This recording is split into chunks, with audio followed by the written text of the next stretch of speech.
All right, we're going to go ahead and get started. So good afternoon, almost early evening. Thank you so much for sticking around for the closing segment. Folks, we are in the home stretch. Can you feel it? Can you stretch? We are in the home stretch of Roadmap 2022. My name's Kat Plein. I'm the Director of Development and Communications at Forth. Before we get to the real home stretch, though, there are a few quick items of business.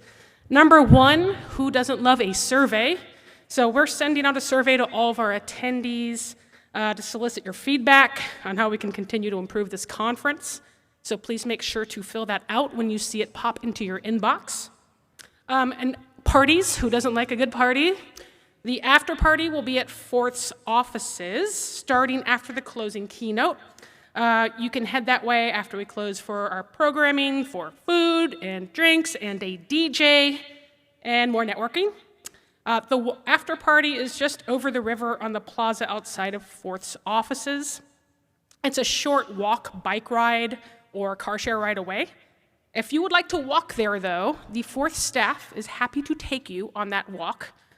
Please meet us no later than 5:10 at the Ginkgo Berry entrance. That's a fun name. They're the closest doors to the general session room, just down the hall from the expo through the main doors. Finally, I'd like to give one last hearty shout out to the Forth team who made this happen, to our entire staff. Thank you. And I would be remiss if I did not note my team who put this whole thing together, our events and communications team. So, if you all will join me in a hearty round of applause for Ashley, if you could stand when I call your name. Ashley, Symbia, Crystal, Kevin, who I think is still interviewing people right now. Thank you, Kevin. Akanksha, and Manuel. Thank you. These folks have spent the past year putting this event together for all of us, so we would not be here without you. Thank you so much, team. All right, and I forgot to mention social enterprises. Thank you as well. There's some of you in the room as well. Thank you very much. They're behind the scenes doing everything and making the trains run on time, so thank you. All right, and with that, I'm gonna pass things off to our final sponsor, and then we'll close it out for today. So please welcome Jeff Tolnar, the Senior Vice President of E-Mobility for Shoals Technologies Group. Give it up for Jeff.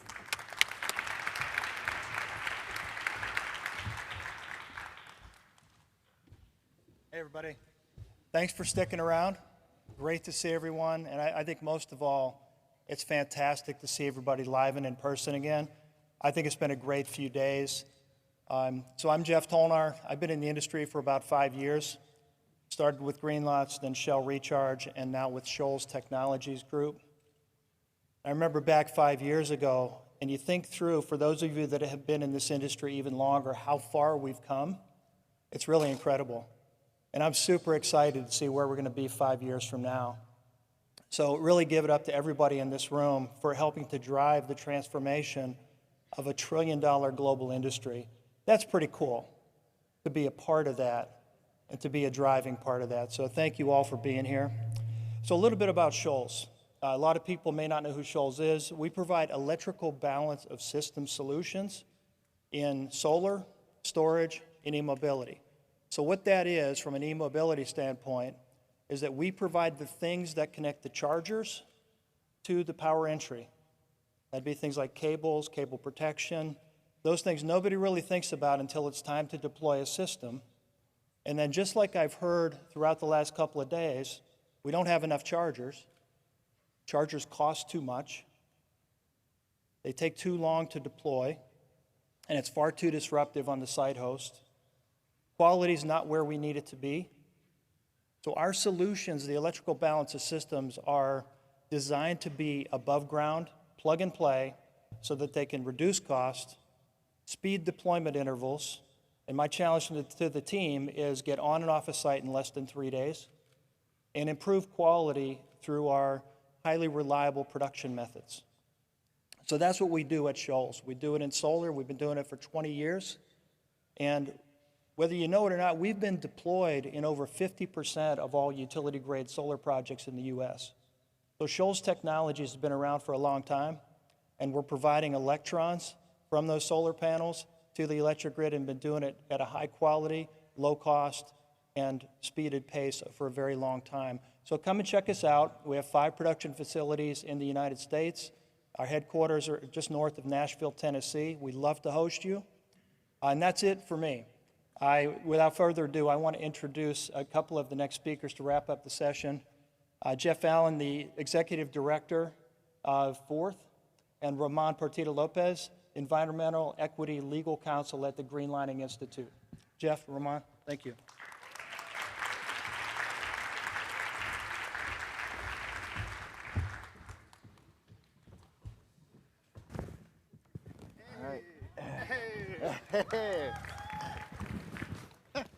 It's as close as I'm going to get to late night TV, right? Got to make it entertaining, Jeff. Well, hello, everyone. My name is Ramon Partida-Lopez. I'm with the Greenlining Institute, and we're here to close this out.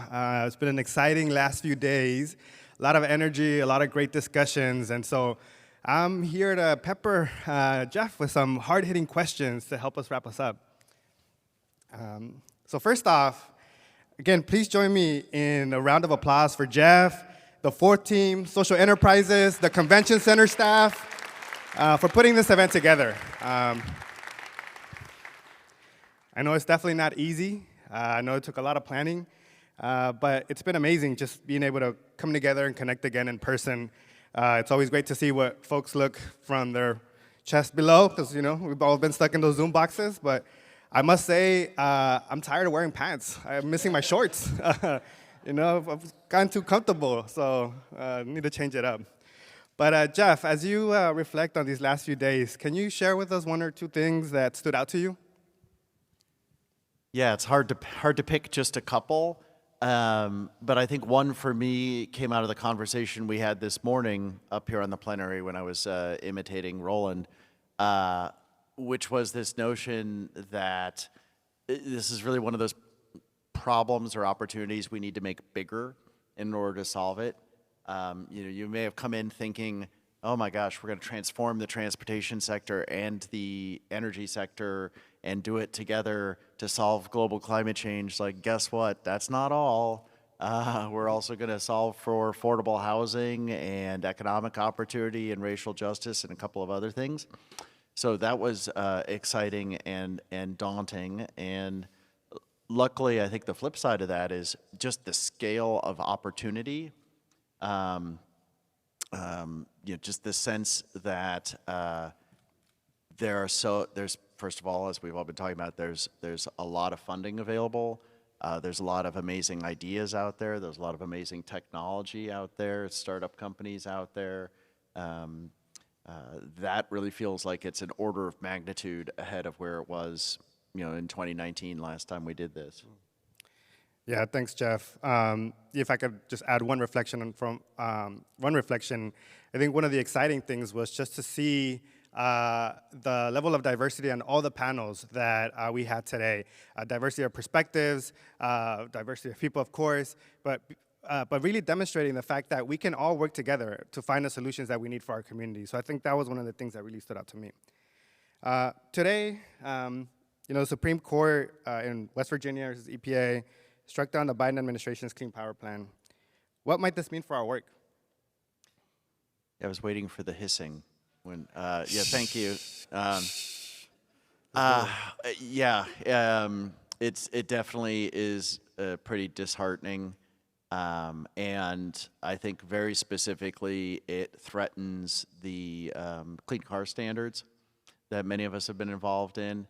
I think more broadly, what it says to me is don't take anything for granted. We need to move. I think we're going to talk more about urgency and some of the tensions around that. It does say to me, we need to keep pushing hard, keep pushing fast, because nothing is inevitable and nothing can be taken for granted, and we just need to go until we get it done. Yeah, thanks, Jeff. On this point that you just mentioned right now about the urgency and needing to go because, we can't take things for granted. Last night, we got an amazing sermon from the Reverend Yearwood, very inspirational. very motivational as well. But he talked about the need to slow down, right, and have the hard conversations. And we've been having some of those these last few days as part of our, through our networking, through some of the panels that we've had. And so he highlighted the need to train and fight at the same time so that we can charge our community. How do we approach this, Jeff? Give us the answers. How much time do we have left? Well, I think it was Reverend Yearwood who was also talking about, or maybe again came up this morning, this notion of walking in humility. And I think part of it is understanding that this is a journey, it's a spectrum. The way one of my advisors on this put it that I love was, every day you're presented with new opportunities to center equity in your decision making. So it's a positive way of putting it, is that you can always get better. We're always learning and growing. And so I think part of it is just recognizing this is not about freezing until you think you have it figured out and then you're going to do the right thing. It's about doing the work and constantly trying to get better at doing the work. So I think that's one piece of it. I think one piece of it is making sure that you are listening to the right people and asking them to help hold you accountable for whether you're doing that. And that's part of what I love about this conference is you get those diverse voices in the room saying, yeah, you blew it here. And we all need to make sure we have those voices in our life. Yeah. Yeah, one of the things I heard this morning briefly in the plenary from my colleague, good friend, Monique Lopez, she mentioned about investing with protections, right? Investing in a way that is not creating unnecessary burdens on our communities and in our frontline communities. And as we do this work, though, through some of the panels and some of the conversations, one of the things that stood out to me is, this tension that might exist, right, between equity and doing this work, right? Which to us at Greenlining, it's definitely a false narrative. So how do we avoid falling into this false narrative that addressing equity slows things down? How do we make sure that the actual work happens and that agencies, companies, or others are not just co-opting the language or the talking points, but are actually delivering equity and providing those direct and meaningful benefits to our communities who need them the most? Yeah, you weren't kidding about the hard questions. You wanted me, so. Yeah, I asked you to do this, didn't I? Yeah, it's a great question. You were talking a little bit beforehand about the old expression about if you want to go fast, go alone. If you want to go far, go together. Which is maybe a little bit trite or a little bit cute, but I think fundamentally it's you have to believe that that's true, and I think there are ample examples in transportation electrification and other transportation issues of people who thought they were being really smart and going really fast until they hit a brick wall and crashed badly. So I think taking those examples to heart and realizing it might look like we're moving slowly, but once we then get going, it's just going to accelerate, and it's a sort of tortoise in the hare, maybe, that we're going to pass those folks by. I think the other piece of it is really recognizing and believing in your heart that this approach of if you center the folks who have the most barriers, you're going to get better results, and you're ultimately going to get faster results. And I like to make this really, really concrete if I can, because I feel like sometimes when we talk about equity, it's easy to get like very philosophical. So if I can give you an example that's not at all, it's like the opposite of philosophical, some of the work around apartment charging. And I know when we started on this, I'll try and be quick, but some of the early approaches are things like, we helped pass a right to charge law in Oregon, which California also has, right? Which is great. You can't deny people the right to put charging in their apartment or their condo. So that's great. If you just bought a Tesla and you're willing to pay to put the charging station in your parking spot and take it out again if you move out and cover the insurance and the liability and stuff, your landlord can't say no. Well, that's really helpful for the first one fraction of 1% of people who want to buy EVs and can afford to do all that. Doesn't scale very well.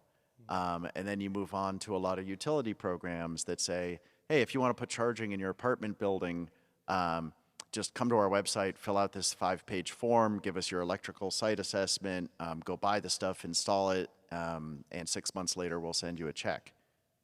Well, that's maybe useful to the next 2% of people, but again, it doesn't scale very well. And so it may take longer, it will take longer, but if we can design a program that works for people who live in moderate income rental apartments, which is going to involve a lot more hands-on going out, talking to folks about what this is, why they should care about it, how they can do it, how to make it easier, and helping to pay for it. That's going to take a lot more work up front, but ultimately that's what we're going to need to be able to scale, and ultimately that's going to move a lot faster, you know, if you look back on it 10 years from now.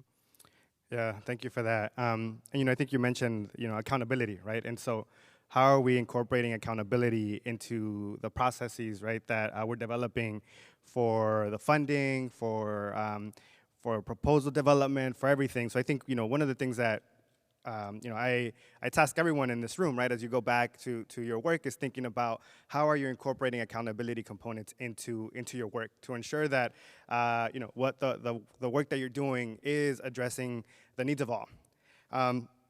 And so another thing that I think is critical is thinking about, you know, the community engagement piece, right?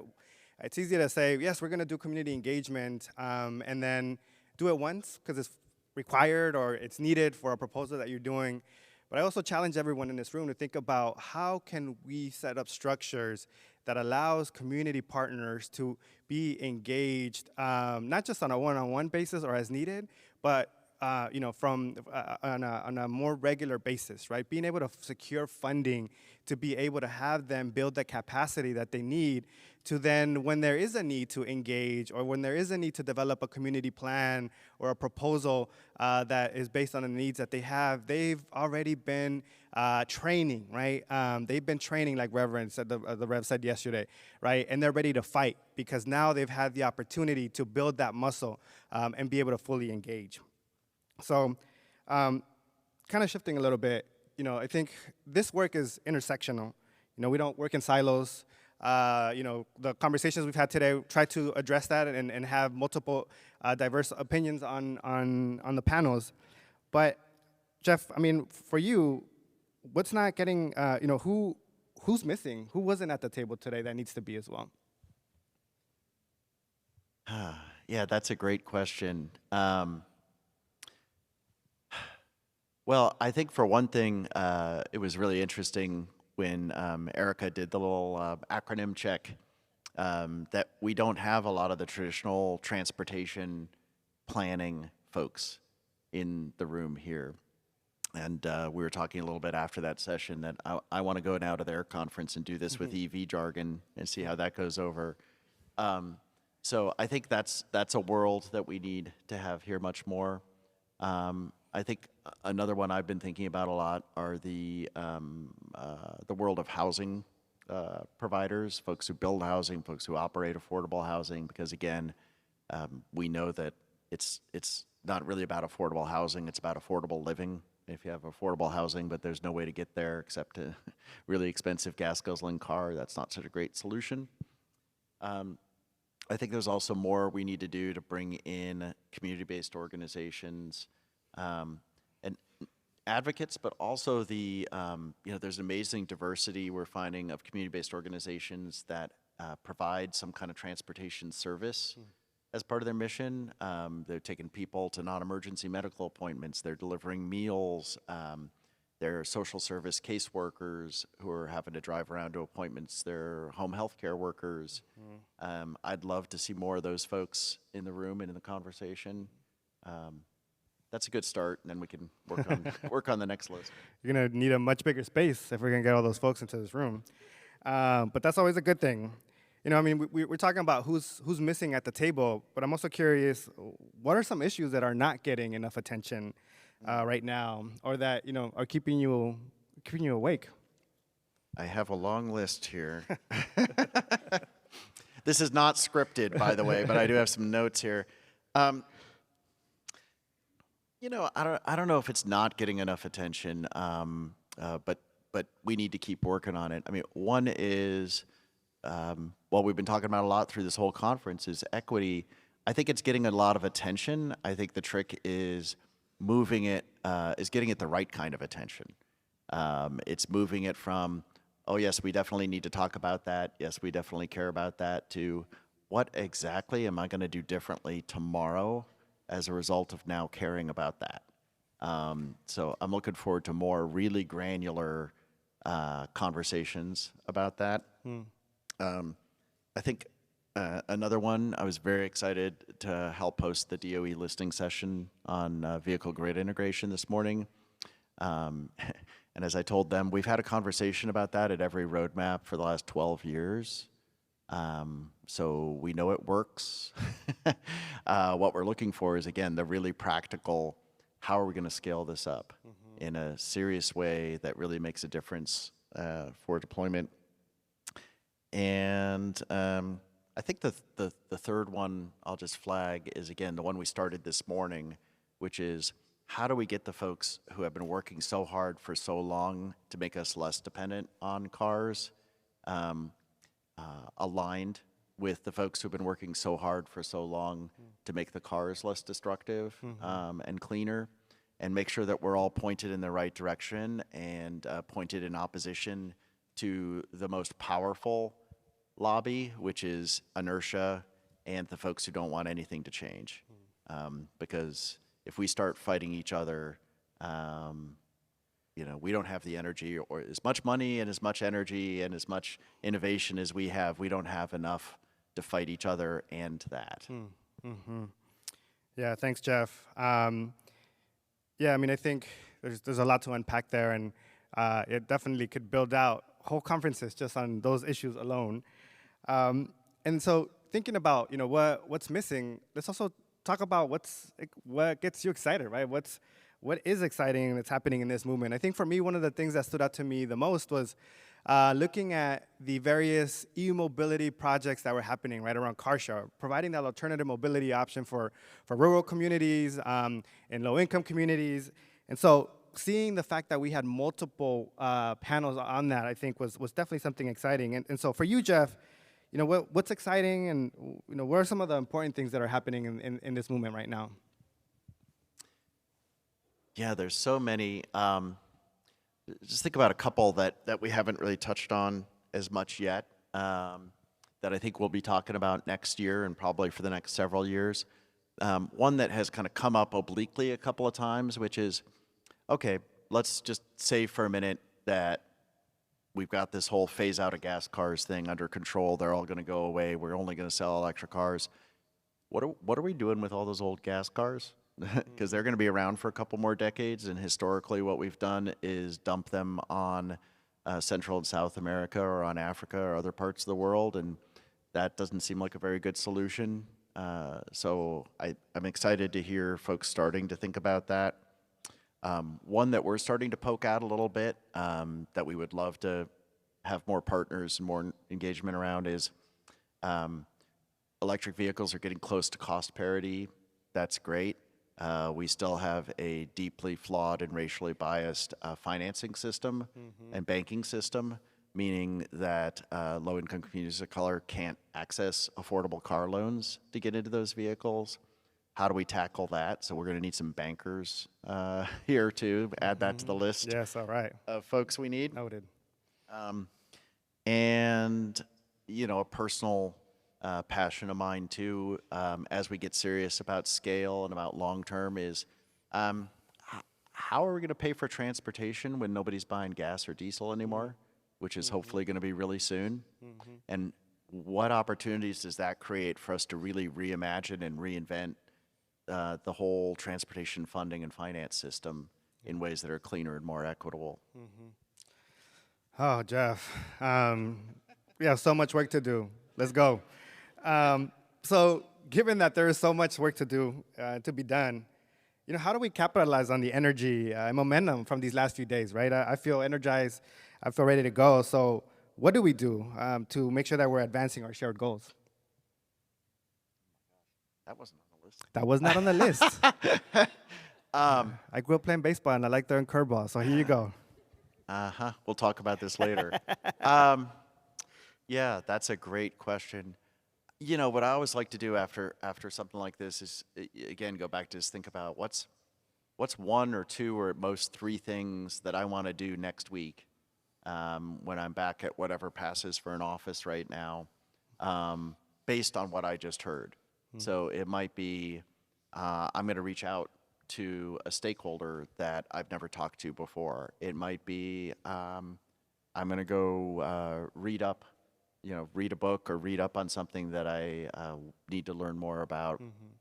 Or it might be I'm going to reassess what the metrics for success are in this project that I'm leading. But I would say just find a couple of things or a couple of people that you want to follow up with, and then make sure you do. That'd be a good start. Yeah, it's definitely a good start. And I think there's also an opportunity, I think, to, given all the great conversations we've had today and the long list of stuff that you've identified, you know, whether there's opportunities to continue that dialogue, right? Not just, you know, within our own silos of work, but really take these topics and do deep dives among folks who are really interested, right? And start to think through solutions to be able to address some of these issues and not wait until another roadmap, right, or another conference to have these discussions or try to figure them out while we're at these conferences. So, you know, I think as we all go back, I think it's another opportunity we have to reflect on that and see what those are and reach out to others and then hopefully bring them together to have these day-long or half a day, whatever it might be, discussions about how we address some of these issues. So with that, you know, let's fast forward to Roadmap 2030. You know, what does that look like for you? Well, I won't have aged a day, first of all. Yeah, that's a great question. I am confident that we're still going to need it. I don't think we're going to be out of a job yet. I think it'll be really fascinating, back to your earlier point about who will be here at that point, who's not here today, and maybe who won't be there, who's here today. So I think I would like to imagine we're going to have a lot more diverse audience and speaker lineup even than we have now. I think we will definitely still be talking about some of these issues, you know, especially some of those last ones I raised, like how are we paying for the transportation system? What are we doing with the old gas cars? How are we scaling up, you know, vehicle to grid integration so we're not so we can integrate all the great renewable energy that's online now and so forth. What else? I hope that we will also be continuing to find some more innovative ways to have the conversation. You know, one of the things that's been fascinating to me about COVID is it has forced us to be a lot more thoughtful about how we structure our work. You know, what do you need to be face-to-face for? What do you do on a Zoom call? What do you do asynchronously, which is a word I would not have used 3 years ago? And I hope and expect that'll start to show up in a conference format too. So maybe we all just show up and we pull out our devices and we hit a few buttons and that's what creates the agenda. It's like, oh, these 20 people want to talk about this issue, go. I don't know. We'll have to see. All right, I love that creativeness. Well, thank you, Jeff. Really appreciate you taking the time and answering the hard-hitting questions I had for you. A round of applause for Jeff. Thank you, everyone.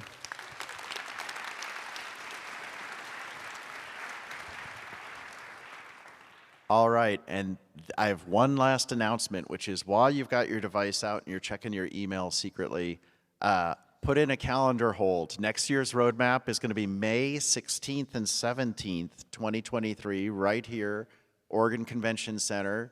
We're moving it up a little bit earlier, but I have been promised by the events team that we're still going to have sunny, perfect weather. So you can count on that, and I hope you will all be back. Like Roman said, don't wait until then, but I hope I will see you all back here then.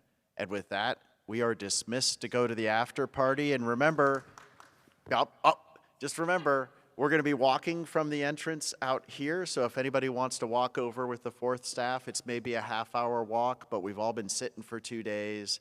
And this is Portland, and that's kind of how we roll, is to walk or bike places. So join us out there, and we'll walk over to the office and have some more drinks and food and conversation. Thanks.